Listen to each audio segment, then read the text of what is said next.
Cabildeo presenta Informe Especial con Amalia Pando.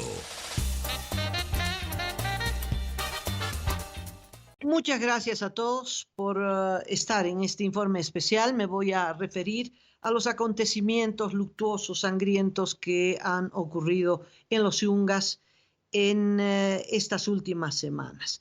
Quiero empezar con el sábado 15 de junio, mientras se desarrollaba el Gran Poder en el centro de la ciudad de La Paz, en la zona de Villa Fátima, se desarrollaron dos concentraciones, una multitudinaria en los alrededores de las oficinas de ADEP Coca, el mercado legal de la coca, que está controlado por los opositores al gobierno, por el sector de Franklin Gutiérrez, dirigente que está detenido, acusado de un crimen que no cometió, sin pruebas y sin posibilidad de conseguir la libertad porque el gobierno así lo ha determinado. Es bueno anotar como antecedente que hace 2 años y tal vez más el gobierno ha hecho todo lo posible por recuperar el control de los yungas, por recuperar el control de los cocaleros. Desde el 17, que se aprobó la ley que legalizó la hoja de coca en el Chapare, hay una ruptura política con los cocaleros de los yungas, cocaleros organizados en ADEP Coca, dirigida por Franklin Gutiérrez. Pero ahora que Franklin Gutiérrez está preso, otros dirigentes, todos muy jóvenes, han tomado la batuta de esa conducción y no se han rendido. El gobierno ha intentado tomar las instalaciones del mercado legal de Villa Fátima, ha intentado destituir a esa directiva de ADEP Coca, de poner otra ADEP Coca, ha creado una organización paralela que se llama Conalproduc, ha utilizado COFECAI, que es el Consejo de Federaciones Campesinas de los Yungas, como instrumento para derrocar a ADEP Coca, y hasta el momento no ha conseguido. Y una pulseta de fuerza se midió este sábado 15 de junio, cuando el gobierno llamó a sus afiliados y los movilizó, pagó viáticos, pagó flotas, etcétera, y los trajo de todos los rincones de los yungas para una asamblea en la Plaza Villarroel. Y allí se reunieron para determinar que se convocaban a elecciones para la nueva dirección de ADEP Coca. Es el instrumento, la vía para convocar a elecciones, y esto sería justo porque corresponde si es que las garras del gobierno no estuvieran de por medio, porque no habrán elecciones, lo que habrá será un enfrentamiento sangriento. No son elecciones a través de papeleta en urnas, no, las elecciones son a través de asambleas. Entonces usted puede imaginar que no será una elección democrática, no será una elección consultando a los opositores, es decir, a ADEP Coca, dirigida por Franklin Gutiérrez, sino que será una elección entre ellos. Y por eso el ADEP Coca se opone a convocar en estas circunstancias tan delicadas a nuevas elecciones. Bueno, si eso ocurría en la Plaza Villarroel, unas cuadras más arriba, en las inmediaciones, es decir, al frente del mercado legal de la coca, en las oficinas de ADEP Coca, que es un edificio de unos 4 pisos, todas las inmediaciones, usted no puede imaginar la cantidad de gente, es decir, multitudinaria es una palabra que se queda chica. Miles y miles y miles y miles de cocaleros, infinidad de gente llegó para respaldar a la ADEP Coca independiente, a la ADEP Coca que está firme y confrontada al gobierno. ¿Por qué está confrontada? Simplemente porque quieren que los dejen administrar de manera independiente su organización sindical. ADEP Coca está en este momento asediada políticamente, penalmente y económicamente, porque el gobierno ha instruido, porque tiene todos los instrumentos legales para hacerlo, a través de las autoridades correspondientes, todas dependientes del Ministerio de Gobierno, para que las autorizaciones para que la coca salga de los yungas y se pueda ser comercializada en La Paz y otros departamentos, necesita una autorización. Esa autorización era color verde y la entregan los sindicatos y la entrega de coca. Bueno, ahora esa autorización verde ya no sirve.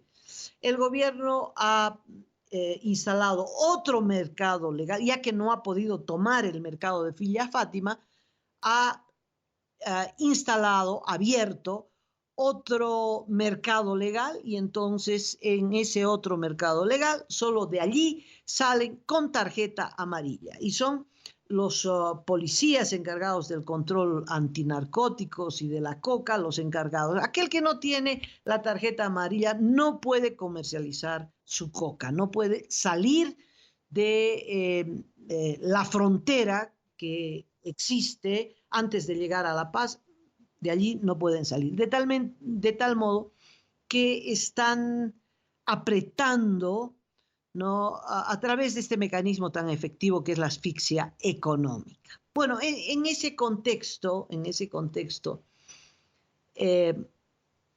una semana después, el sábado 22 de junio, ocurre un crimen en Trinidad Pampa. Trinidad Pampa es una comunidad que se ha manifestado en reiteradas oportunidades en contra del gobierno. Los dirigentes son leales a ADEPCOCA, son miembros de ADEPCOCA, y Trinidad Pampa fue el escenario en el que hace ya un tiempo atrás el ministro César Cocarico, que estaba en la tarea de someter políticamente, ofertando tinglados a cada comunidad, quería llegar a Trinidad Pampa con la oferta de hacerles unas obras, el tinglado, la cancha, en fin, y no lo dejaron aterrizar en la cancha, estallaron petardos y el helicóptero con Cocarico a bordo tuvo que alejarse de Trinidad Pampa. Bueno, allí ese es el escenario del fallecimiento de un joven de 23 años, Miguel Coico. La familia de Miguel Coico había estado en la marcha del sábado 15, en la concentración, apoyando a ADEPCOCA al frente del mercado legal de la coca en Villa Fátima, en La Paz. Su victimador, de apellido Rafael, René Rafael Yuta. René Rafael Yuta estuvo en la marcha del gobierno, en la concentración de la Plaza Villarruel. Las circunstancias del crimen. Miguel Coico, que falleció junto con sus dos hermanos que resultaron heridos, Héctor y Tatiana de 28, Héctor de 20, salían de la faena agrícola cocalera, habían terminado esa jornada cuando fueron interceptados por 5 miembros de la familia Rafael, de René Rafael. René Rafael, su mujer y 4 hijos, en total son 6. Los interceptaron a machete y cuchillo y se lanzaron contra ellos para matarlos. Es un crimen premeditado porque los esperaron, porque llevaron el arma del crimen y llevaron el odio, llevaron la motivación, el por qué querían matarlos. No se sabe si estaban borrachos, es posible que ingirieron alcohol para tomar el coraje para cometer el crimen. Pero cuando se los encontraron al frente, las puñaladas, porque no fue una puñalada, son muchas puñaladas, reflejan odio, reflejan una sed de venganza. El ministro Cocarico cree que tiene que ver, y esto para justificar además el crimen anterior al que me voy a referir más tarde, un crimen que se produce 10 días antes, dice que el detonante fue la asamblea aquella desarrollada en La Paz, el que esta asamblea hubiese determinado la elección de nuevos dirigentes para DEPCOCA. Bueno, si fuese así, los agresores son del MAS, las víctimas son seguidores de ADEPCOCA. Pero ni Miguel Coico el muerto, ni su padre Gualberto, ni sus hermanos juegan un rol importante en la ADEPCOCA. Son seguidores, son campesinos de base, pero no son dirigentes, no son grandes activistas, no están en la cúpula para ser el blanco de este crimen. Entonces la pregunta es por qué René Rafael Yuta organizó a toda su familia para matarlos. Tiene que haber otra razón. Es evidente que el gobierno ha logrado dividir a los yungueños. Hay una polarización tremenda y claro, como hay muertos, hay detenidos, hay tortura, también hay odio, también hay resentimiento y no sé si sé de venganza. El gobierno tiene esa habilidad, es un mago, es un maestro en cómo hacer que la gente se enfrente entre sí. Dejó 2 muertos asesinados por la policía, ahora es mejor que se maten entre ellos. Pero estos 2 crímenes me parece no están directamente vinculados a el asesinato político.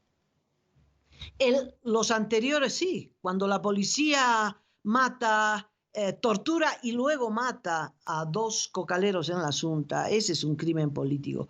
El gobierno quiere hacer ver que estos son crímenes políticos para ocultar en realidad o para aprovecharlo, ¿no? Como los delincuentes oportunistas, no es que planean un robo, pero ven la ocasión de poder meter la mano en el bolsillo ajeno y lo hacen y se llevan la billetera. Bueno, igual, el gobierno ve estas muertes e intenta aprovecharlas para inculpar a DEPCOCA, para sacarle tajada política de esto. Bueno, lo concreto es que en la muerte de este muchacho, 23 años, Miguel Coico, se nota odio. Como no son dirigentes, como no jugaron un rol ni en Trinidad Pampa ni en ningún otro lado definitivo en contra del MAS, uno no puede pensar que ellos sean el blanco del odio político de los masistas. Entonces, ¿por qué René Rafael Yuta, con tanto odio, intenta matar a los 3 hermanos? El padre, Gualberto Coico, después de hablar con los sobrevivientes, porque en este crimen hay testigos y hay sobrevivientes, que son Héctor y Tatiana, que recibieron puñaladas pero no murieron, le declara al periódico El Deber, encuentro una frasecita que da luces sobre el motivo de este crimen. Y Gualberto Coico declara al Deber, dice, tiene que ver con la poza de maceración de coca encontrada en Trinidad Pampa. Esa coca de maceración estaba en los terrenos de Rafael y fue mi familia, dice Miguel Coico, es decir, Gualberto Coico, padre del muerto Miguel. Él dice, mi familia fue la que denunció. Entonces está claro, esta familia, Rafael, se dedicaba a fabricar pasta base y tenía mucha plata. Y de repente el negocio se le hace agua porque otra familia de la comunidad, los Coico, lo denuncian. Y viene la FEL que encuentra la poza de maceración. Es una vendetta de narcos.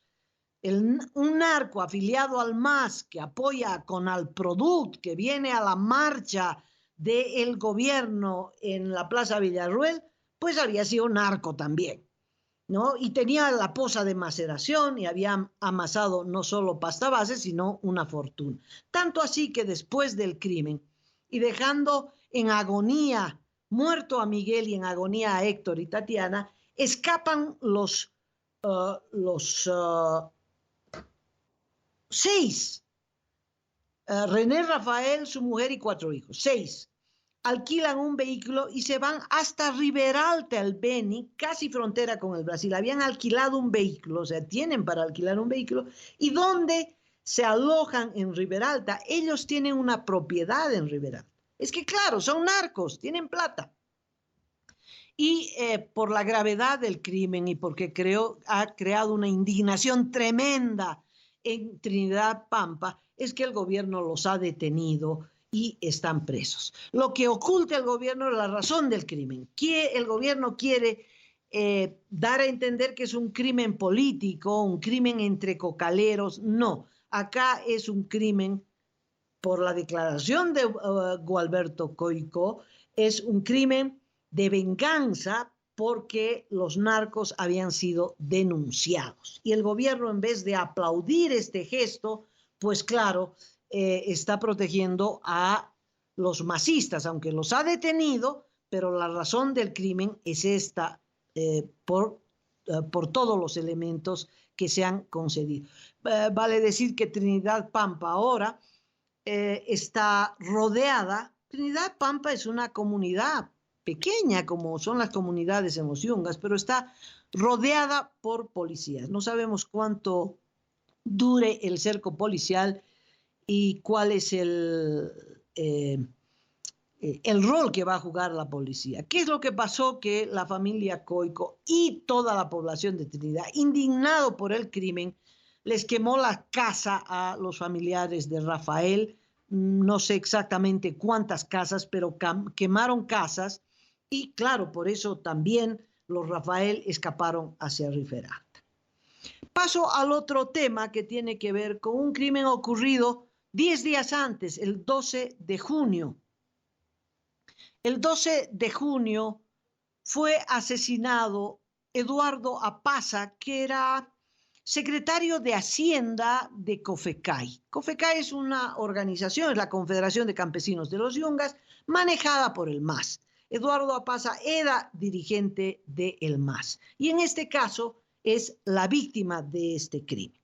El gobierno, ni bien se supo de su muerte, dijo que el autor era Adep Coca. Inmediatamente intentó vincular a los dirigentes que están en la resistencia en contra del gobierno. ¿Cuáles son las circunstancias de esta muerte? Primero que detienen al supuesto autor del disparo. Primero lo mataron con un disparo, con un revólver. El disparo se produjo muy cerca del corazón. No hay un informe que se hubiese hecho público de la trayectoria de la bala, pero dice muy cerca del corazón, lado izquierdo del pecho de la víctima, Eduardo Apaza. Se acusa del crimen a Antonio Surco como el autor material de este crimen. Bueno, Antonio Surco fue detenido 2 días después. 2 días después. Es bueno que usted tome en cuenta esto. Lo detiene no la policía, sino un grupo de civiles, amigos, compañeros de Eduardo Apaza, la víctima. Ellos se movilizan y detienen al presunto autor. Ellos determinan que es el presunto autor. Es más, ellos determinan que es el autor. Y cuando lo agarran, le dan una pateadura, lo golpean de tal forma que ese hombre lo que necesitaba no era ir a la FELC, sino a un hospital. No se sabe cuántas costillas rotas, cuál es la gravedad, porque lo pegaron durante horas y horas y horas, lo pegaron casa por casa, lo hicieron recorrer casa por casa para que en cada casa lo pegaran. Y en condición de torturado lo entregaron a la policía. Sin embargo, el informe de la policía dice: se hizo presente el 14 de junio a las 18:30 en La Paz. No, no se hizo presente. Lo entregaron. En la declaración que cursa ante la policía, Surco declara y el policía transcribe la declaración, aunque en su informe dice se hizo presente. Pero Surco dice: me pegaron hasta cansarse. Me amarraron los pies y manos, después me desataron los pies, me sacaron los tenis y caminé con medias, me llevaron arriba de la cancha, me cubrieron la cabeza para que no vea quiénes lo pegaban y nuevamente me llevaron casa por casa y casi a medianoche llegaron los policías y me trajeron a La Paz. Luego hay un video que está circulando en WhatsApp, que no se sabe quién lo subió, pero es la primera declaración de Surco, que es una declaración en el vehículo en el que está siendo transportado hacia La Paz. Es interrogado por alguien al que no se le ve el rostro, se supone que es un policía, y ahí se ve la gravedad de la paliza, ¿no? Surco es una bola, ¿no?, ensangrentada, el rostro está completamente desfigurado por la paliza, por los golpes. No hay un informe forense, es decir, una persona que llegue en esas circunstancias a una estación de policía, lo primero que tendrían que hacer es pasarlo al forense para ver en qué circunstancias fue golpeado, porque eso es un intento de asesinato, un intento de linchamiento. Se libró del linchamiento por instrucción de alguien, ¿no? Pero que hubo un intento de linchamiento, de eso no hay duda. Bueno, en esas circunstancias le toman la declaración. Esa declaración está reproducida, le llegó a manos de los colegas de la agencia de noticias Fides, en un trabajo que yo les cuento a continuación, un trabajo muy bien hecho en el que ANF encuentra 6 contradicciones en las declaraciones, porque son, primero, el informe de la policía que dice una cosa completamente distinta a la que declara Surco, a pesar de estar soportando las consecuencias de la tortura que sufrió. En esas condiciones de tortura es que le toman la declaración. Primero, este hecho de que se hizo presente. No, él dice: a mí me agarraron, me masacraron y me entregaron horas después a la policía. Y lo detuvieron 2 días después. No queda claro en qué circunstancias lo agarraron, cómo es que lo agarraron y por qué lo inculpan a él del crimen. Él confiesa el crimen. En esta declaración él confiesa un crimen. Pero en medio de la tortura, cualquier persona puede confesar cualquier crimen. Por eso esta declaración, desde el punto de vista procesal, tendría que ser anulada. La intención de esta declaración, y luego de un video que el Ministerio de Gobierno produce y lo hace público, es involucrar a Deb Coca. Y se ve la manera forzada en la que se somete a el acusado, Antonio Surco. Él está golpeado, torturado, preso, en manos del ministro de Gobierno, en manos de la policía, de la fiscalía. Declara cualquier cosa, cualquier cosa. Bueno, vamos a la declaración. Para Surco, Surco involucra a una persona, Roberto Chira Poma, con quien habría cometido el crimen. Y aparece un Javier Huanca luego al final. Javier Huanca no lo conoce, en realidad lo conoce pocas horas antes en Caranavi. Parece ser el comprador del auto. Parece que el móvil del crimen es robarle el vehículo a este dirigente cocalero de Cofecay, Eduardo Apaza. Es un crimen para esperarlo en la carretera. Es Chira el que va a dar la orden, que ya está viniendo, para que el vehículo de Eduardo Apaza sea interceptado, ¿no? Pero en el video que arma el gobierno, le hacen decir que este Chira actuó por instrucción de 2 dirigentes de ADEPCOCA, que en la cabeza de Antonio Surco, el posible matador, pues no estaba claro. En el mismo video, ¿no? El que le pregunta es evidente que está forzando la respuesta, ¿no? Le preguntan en el video: yo estaba con mi amigo Javier Huanca, no era tan su amigo porque recién lo había conocido en Caranavi. ¿Qué personas más estaban cuando le disparaste? Le pregunta a la policía. Cuando le disparaste, ¿qué personas más estaban? Bueno, ahí estaban Edgar Bautista, ADEPCOCA, Sergio, y hay un silencio porque no se acuerda el apellido, ¿no? Es evidente que le han instruido involucrar a estos dirigentes de ADEPCOCA. ¿Sergio qué? Sergio Pampa. ¿Lo has reconocido? ¿Cómo que los has reconocido? Es decir, si todos organizaron el crimen, ¿cómo que los has reconocido?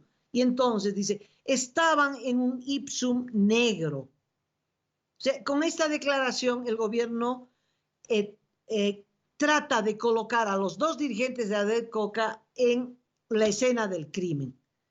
Dice, son cómplices del Chira. ¿Cuál es el nombre de Chira? Roberto Chira. Lo que los acompañaban, el policía insiste, los que lo acompañaban a Chira, nuevamente dime quiénes lo acompañaban. Y entonces repite, Sergio Pampa, y el otro, Edgar Baptista. Bueno, esto es lo que el gobierno consigue días después del crimen, días después de estar detenido, días después de estar masacrado a golpes. En esta grabación donde se ve que el acusado de este crimen pues ni se acuerda los nombres que le han dicho y involucra a los 2 dirigentes de ADEPCOCA. Pero, ¿qué dicen? ¿Cómo ocurrió el crimen? Y entonces, claro, hay 2 versiones. El gobierno habla, la policía en su informe dice que los comunarios, dice, es decir, la gente que lo detuvo a Surco, acusan a Surco de haber realizado un disparo con un revólver con tambor en contra de la humanidad de Edgar Apaza cuando estaba en su vehículo en compañía de una señora, aparentemente su esposa, pero en realidad era la sobrina, a quien intentó disparar, pero según la propia versión de Surco, el arma se le había trancado. La versión de Surco es distinta. Dice, más o menos a eso de las 12:30, estamos hablando de la medianoche, Chira me indica con la linterna desde el Chuma que he hecho parar el vehículo y hago parar el vehículo y le digo al chofer, llévame a Caranavi. Lo que me contesta, no hay campo. A lo que vi, estaba cargando coca y estaba a su lado su esposa, pero no era su esposa, era la sobrina. Y luego continúa, a lo que le apunté con el arma y él me dijo, matame, matame. Su esposa, es decir, la mujer, no dijo nada. Entonces le disparo al cuerpo, luego sale la esposa gritando. Luego vino el Chira y sacamos el cuerpo y lo pusimos en el camino. La policía dice que se acercaron al conductor y le dispararon y luego amarraron con una soga a la sobrina, dejándolos a ambos en el medio del camino. Esta versión es rarísima, primero porque desde afuera del vehículo es difícil darle cerca del corazón, porque el corazón está pegado a la puerta, salvo que meta la mano de arriba hacia abajo, ¿no? Medio de frente. Muy complicado darle de frente cuando la persona está sentada de costado. Es muy raro que se hubiera producido el disparo así. Y es muy raro que la testigo del crimen, la sobrina, no hubiese sido citada a declarar por lo menos 5 días después del crimen. La fiscal no la citó, y si la citó, esa declaración no se ha dado a conocer. Segundo, el cuerpo aparece junto al río. Alguien movió el cuerpo al río, no al medio camino. No se sabe cómo la sobrina salió o se zafó de la soga y dónde fue, a quién pidió auxilio, etc.